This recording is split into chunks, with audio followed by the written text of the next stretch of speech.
Welcome to the Improve Work podcast. I'm your host, Daniela Tancău, an HR consultant helping entrepreneurs and team leaders build motivated, high-performing teams. Here we talk about leadership, employee motivation, and other topics that enhance your ability to lead, whether you are an entrepreneur with a team, a business owner planning to build one, or a leader in a company. You'll gain practical advice and insights from me and my guests, experts in the field and entrepreneurs who share their leadership experiences. If you are new here, be sure to subscribe to stay updated on every episode. Let's dive into today's topic. Hi, welcome back to the Improve Work podcast. Today we'll talk about approaching the best and worst team behaviors with confidence. It's a hard topic, right? I'll start by saying that I'm not a fan of categorizing team behaviors or putting labels on them. That being said, I've noticed that certain patterns of behavior tend to appear from time to time under specific conditions within a team. And these behaviors can be adopted for longer or shorter periods, depending on the responses they receive from the other team members and the team leader. Research conducted in organizations on team member behavior and communication has led to various classifications of team roles.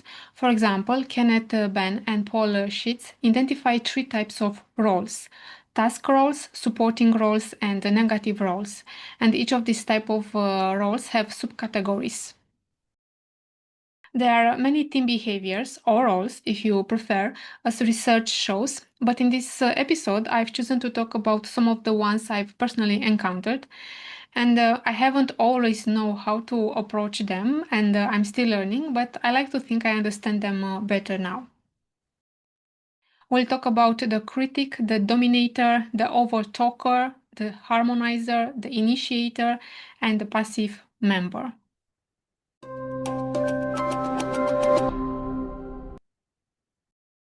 The first role, the critic, this is the person who has a habit of criticizing what others do, says, or propose. It feels annoying, right? Your team members may even start avoiding expressing their ideas or proposals in front of this person, tired of putting up with constant criticism and negative reactions.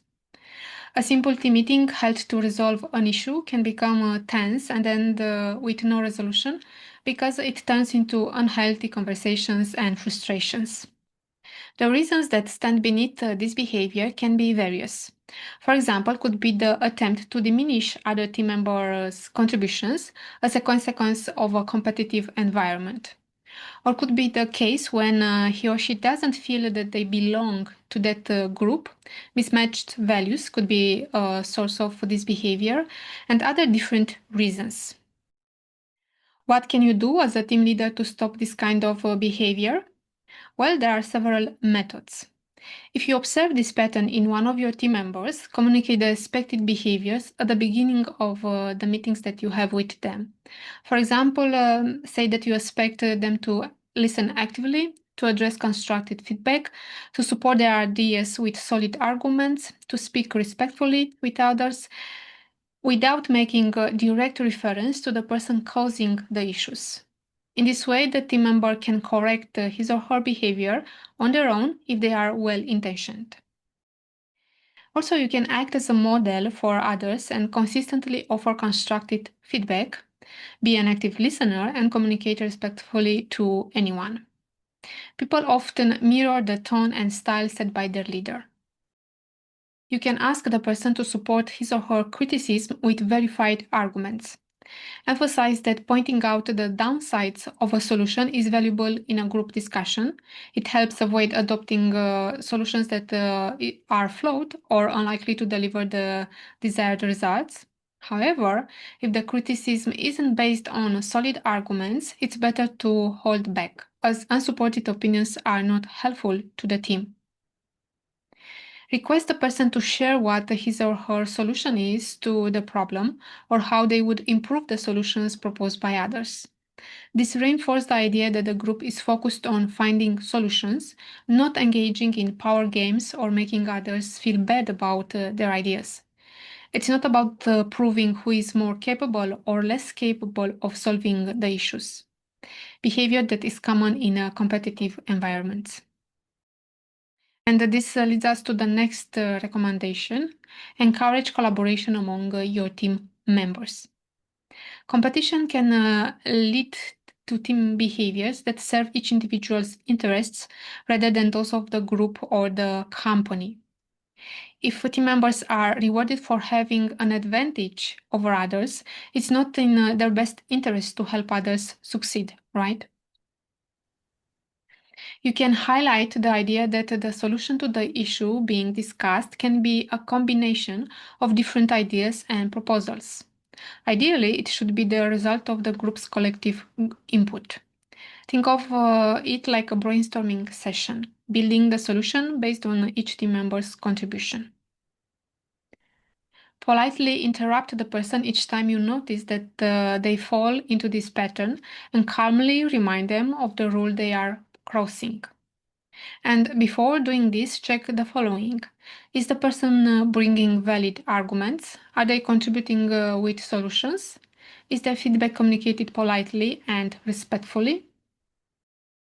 And be consistent. Let them understand that unsupported or weak arguments are not allowed. You can have a private conversation with this person explaining the impact of his or her behavior on the team members, on the efficiency of discussions, and on the team as a whole. They may not be fully aware of the consequences of their behavior. Also, explain why this behavior is not accepted and ask the employee to explain why they acted that way, whether they agree with the consequences their behavior have on others and on the company, and if they will comply with the requirements moving forward.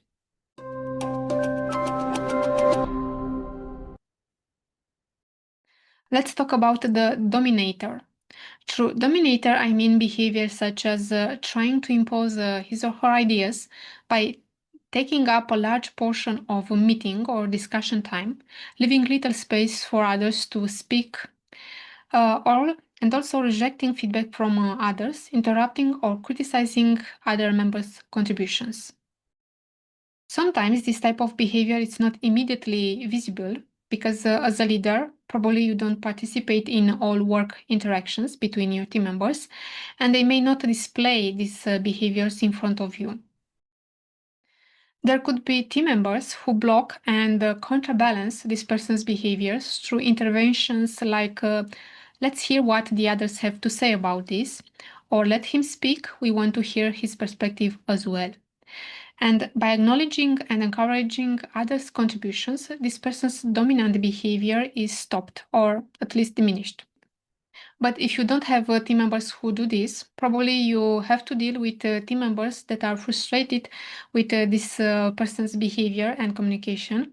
Also, maybe you'll deal with conflicts, low productivity, and sometimes poor decisions and actions taken as a consequence of this person's behavior.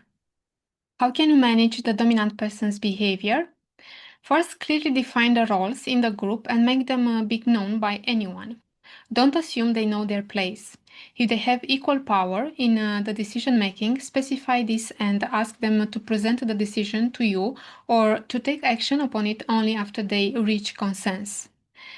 If necessary, you can assign someone responsible to facilitate these discussions between team members. And in case they have different power levels in the decision making, specify who has the last word. This communication supports everyone to adopt the roles you want them to have and meet your expectations. Facilitate balanced participation by actions such as politely interrupt this person every time you observed he tries to dominate and invite others to express their perspectives.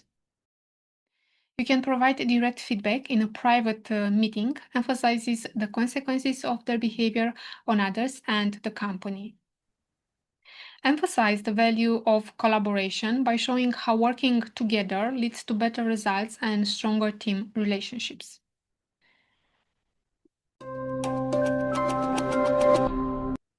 Let's talk now about the over-talker person. Do you have such a member in your team, or did you have one? And I'm not referring to work related discussions, but to those who spend too much time sharing personal stories, thoughts, and opinions that aren't related to work. Now, no one minds taking a few minutes from time to time for this, but what about those who regularly take up 1 or 2 hours? They use the group as an audience, and anyone can get trapped into being a listener. It's not about a deep connection between two persons or a temporary issue they are dealing with. They do this all the time with anyone they can. Why this behavior is not good for the team? Well, obviously, it distracts others from focusing on their task. Instead of using their time to work, their attention is pulled away by this team member, or they try to work while listening, which makes them more likely to make mistakes. It's been scientifically proven that we don't actually have the capacity to do two things at once and do them well. It creates frustration because some people may hold back from saying they are not interested in hearing all those stories or opinions. They don't want to hurt the relationship or this person's feelings, especially if the person is in a higher position. What can you do as a leader to solve this type of situation? If you are the one being caught in these conversations, wait for a pause and politely say that you need to focus on your task. Anyone can do this, no matter their position. You can also briefly ask about the status of this member's task or assign them something to do. If you do this consistently, they'll eventually stop. Also, if you observe this person keeping others from their work or disturbing them, it may indicate that they have extra time or are not handling their own task properly. Maybe they don't know how to do them. If they have extra time, assign them more responsibilities. And if they are not doing their work well, discuss it with them and ask them to focus on improving their performance. Maybe give them some support on this. In situations when they are good speakers, you can assign them tasks that involve speaking so they can meet this need in a way that's useful for both your company and for them. For example, you can make them mentors for others with clear goals to achieve. If they have if they are highly skilled, they might even train others. Just make sure they don't bring their stories in those roles. Remind them that their communication should stay focused on supporting others in their development. Another thing you can do is to use a meeting to remind everyone that work time is for work. Small chats are allowed, but conversations during this time are for work matters. The Harmonizer. Do you have someone on your team who always tries to maintain peace and harmony among group members? Consider yourself lucky. This person helps ease tensions, reduce disagreements, and mitigate conflicts within the group. To support this person, thank him or her for their interventions. They may not even realize how much their behavior contributes to the group. And even if you know you can rely on them to handle conflicts, don't leave this responsibility to them all the time. They may become tired and emotionally drained, so step in whenever necessary. And encourage him or her to express their own disagreements openly, because to maintain peace, they may avoid sharing ideas or opinions that could spark conflicts. The initiator. The initiator is the person who proposes new ideas, suggests ways to approach a problem, or reframes a challenge. They are often the spark that gets the group moving or helps it get unstuck. They also help prevent the group from drifting in wrong directions. Although this role is a positive one, it can turn into a dominant role if the person taking it doesn't involve other members in a collaborative manner. How to encourage and sustain this role? Well, respond positively to suggestions even when these are not used to reinforce that initiatives are appreciated. Directly invite all the team members to contribute so the initiator role doesn't fall on just one person. Acknowledge when someone takes initiative in a productive way. You can say, "Thanks for getting us started with that idea. It really helped move things forward." If an initiator becomes too dominant, coach them to involve others. You can say, "Great idea. Can you ask the team for feedback so we can build on it together?" Allow team members to test ideas on a small scale when possible. When someone initiates, support a try and learn mindset rather than insisting on guaranteed success. Let team members know that taking initiative is encouraged, not reserved for the leader.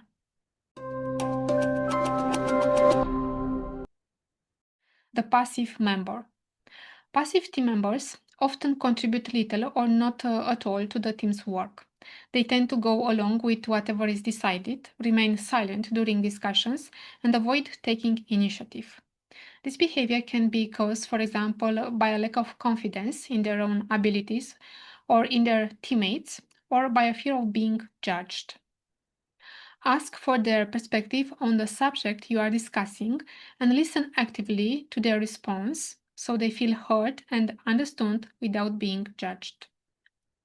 Communicate that you expect everyone to contribute and engage in discussions. They may not realize that you, as a leader or others, are dissatisfied with their lack of participation. And recognize each team member's contributions. Sometimes people withdraw from active participation because their past efforts were overlooked or attributed to someone else. Such situations can lead to frustration and feelings of injustice since their work wasn't valued in a transparent way. For example, through praise or a moment of appreciation, or someone else took credit for it. In conclusion, whatever behavioral patterns your team members show, as a leader, you need to maintain and reinforce those that are positive and serve the team, and also discourage and correct the behaviors that create issues for others, affecting their relationships and their work. How you respond to team behaviors shapes the work environment, reflects the values or lack of values that are followed in the company, and impacts your team's performance. Being intentional in your responses helps you build a team culture where positive behaviors thrive and unhelpful ones are addressed before they cause damage.